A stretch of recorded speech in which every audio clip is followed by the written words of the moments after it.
Shivanshu recording studio बानावर किशोरगंज।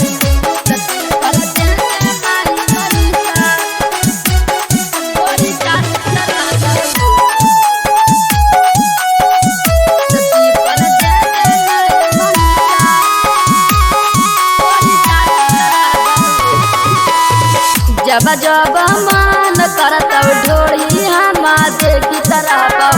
जब जब मन करत ढोली हम देखी तरफ,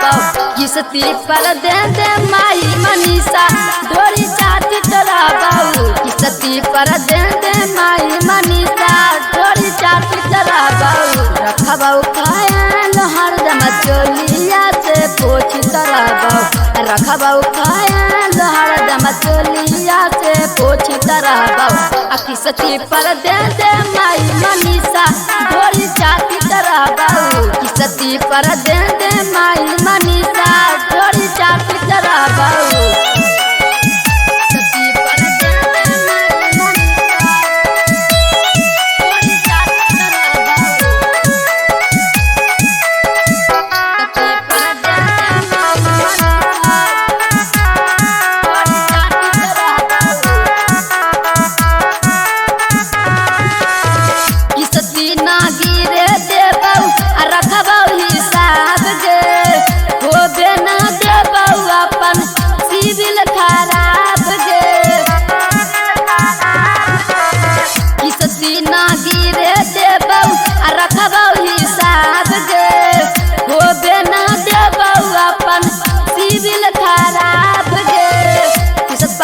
सेंट मैया से अंग पर मेहनत करवाओ, किस पार सेंट मैया से अंग पर मेहनत करवाओ, किस्ती पर दे दे माई मनीषा ढोली चाटी तरफ, किस्ती पर दे दे माई मनीषा ढोली चाटी तरफ।